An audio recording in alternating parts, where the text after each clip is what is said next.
Hey everybody, welcome to an interesting episode of Band Together Leadership Seminars. My name is Paul Everts.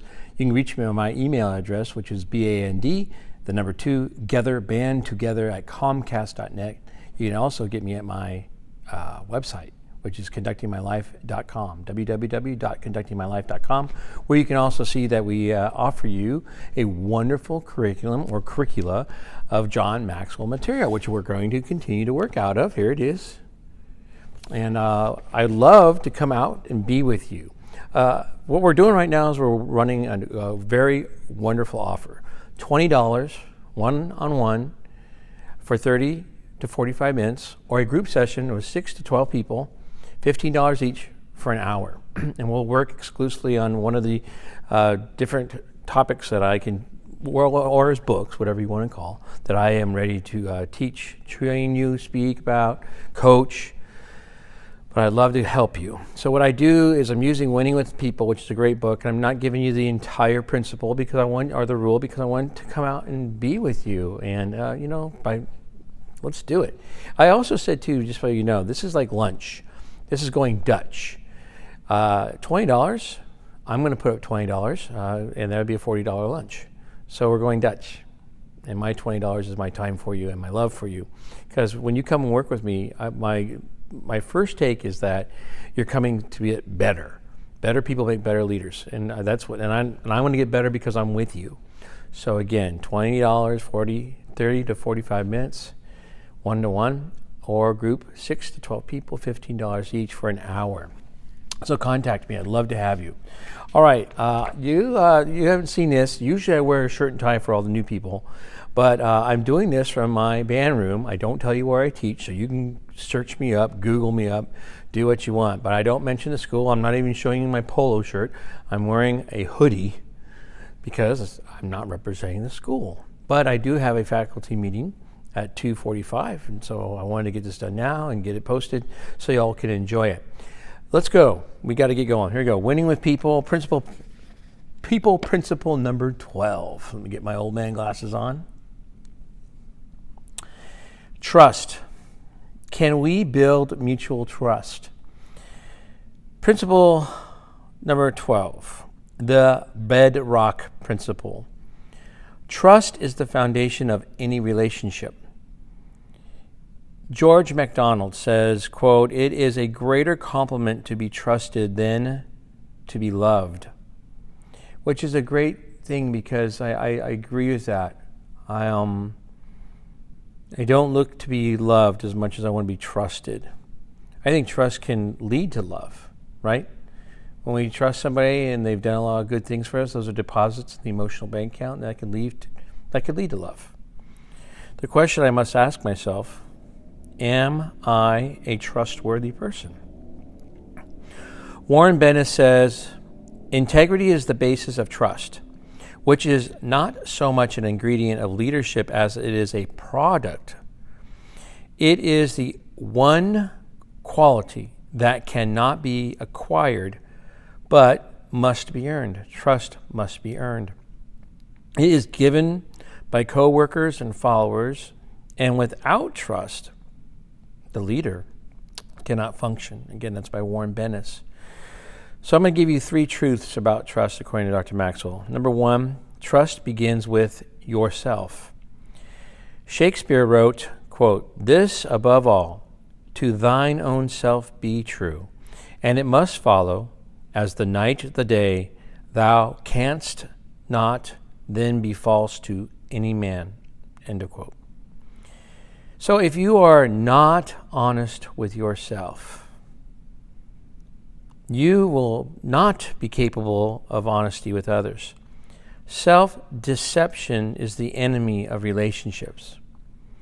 It also undermines personal growth. If a person does not admit his shortcomings, he cannot improve his shortcomings. Number 2 of 3, trust cannot be compartmentalized. Cheryl Beal, B-I-E-H-L, wife of friend and author Bob Beal, says, quote, "One of the realities of life is that if you cannot trust a person at all points, you cannot truly trust him or her at any point. Whew, man, it's true. And the last, number 3, trust works like a bank account. Mike Abrashoff, author of It's Your Ship, states, quote, "Trust is like a bank account. You have got to keep making deposits if you want it to grow. On occasion, things will go wrong, and you will have to make a withdrawal. Meanwhile, it is sitting in the bank earning interest." People principle number 12 will continue. I have several questions that we could discuss. So please, I'd love to finish it with you. There's questions to ask yourself, and there's 3 important questions. So look to completing this with me, and I hope at least that half of the bedrock principle helps you. Okay, you get the idea. Now, I'm reading a good book right now, and I just got completed the Tom Jefferson Education, and in it, Alan Bloom, who is a guru in education, asked his students back in the 50s and 60s, what do you read? What's your go-to? And 50s and 60s, yeah, it was the Bible. The other thing the kids would say, the Declaration of Independence. And I thought to myself, well, I am having students that are watching this, so I'm not going to cite the Bible, even though it's very important to me. I am a Christian. The Lord is my Savior. I love Jesus Christ. However, that's not what this platform is about. It's lifting you up, teaching you things about trust and the bedrock principle. But what I did was I said, you know what? I'm going to read parts of the Declaration of Independence. So we're ending it with this. Again, July 4th, 1776. But we need to be careful not to be too quick to change or abolish long-standing governments. Even though people will usually continue to suffer under unjust governments, rather than take action to change an existing system that they are used to. I feel that there is a movement to change our government, our republic. It has worked well. It's not perfect. It's never going to be perfect. But we got to be careful. We need to be careful not to be too quick to change or abolish long-standing governments. People are looking to do that. That's a shame. But when a government continually violates the rights of the people, here we go, clearly in with the purpose of exercising absolute power over them, the people have a right and duty to throw off that government. That is exactly what has happened here in British America, and which compels us to throw off the government of Great Britain.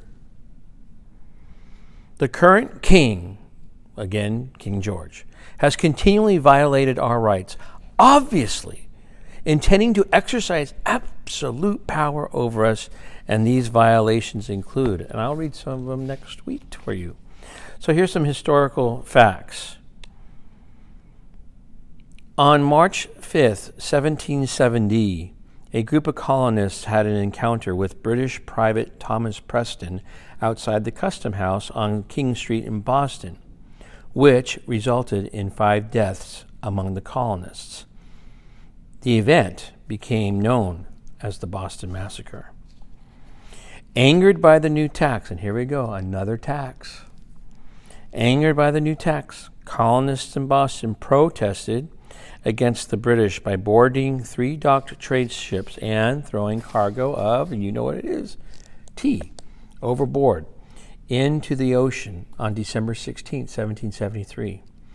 This event became known as, of course, the Boston Tea Party. I'll give you 3 more. In response to the growing discontent against the British rule, representatives from all the colonies except Georgia met in Philadelphia during the First Continental Congress held between September 5th to October 26th, 1774. It was followed by the Second Continental Congress on May 10th, 1775, and that was led by John Hancock. And then finally, bullet point for today. On April 19th, 1775, the American Revolutionary War officially began with the Battle of Lexington and Concord. And then a year later, we'd have our Declaration of Independence. Ladies and gentlemen, we are in a struggle right now to see where this nation's going to go. I'm ready. I believe in the 5 words that you see in this triangle right here. You see that triangle? Here we go. Respect, responsible, discipline, integrity, and faith. I just did a blog about respect, and I think we have to start using our language. Respect is given to people that have achieved something, that have abilities to do something, and that, qualities. I don't love people because of their skin color. I don't love people, let me take that back. I don't give respect to people based on their skin color. I don't give respect based on their gender or ethnicity. I don't do that. But I'm 55 years old. That's the way I grew up. And you know what? It's a pretty healthy way. And so I would encourage you to think about the word respect. People get respect for something they have achieved. It didn't say about the color. It didn't say about the ethnicity. It didn't say the gender. That's not what respect was. It's because of the achievement. Their abilities. They get respect because of their abilities to play sports, to play music, to give out speeches, to write books, whatever the ability is. Qualities? Okay. Let's do all we can to get those 5 words to be something we all agree on. Respect, responsible, discipline, integrity, and faith. Well, that's what we're going to be doing at Band Together, leadership seminars. And that's what bedrock principle, man. All 5 words.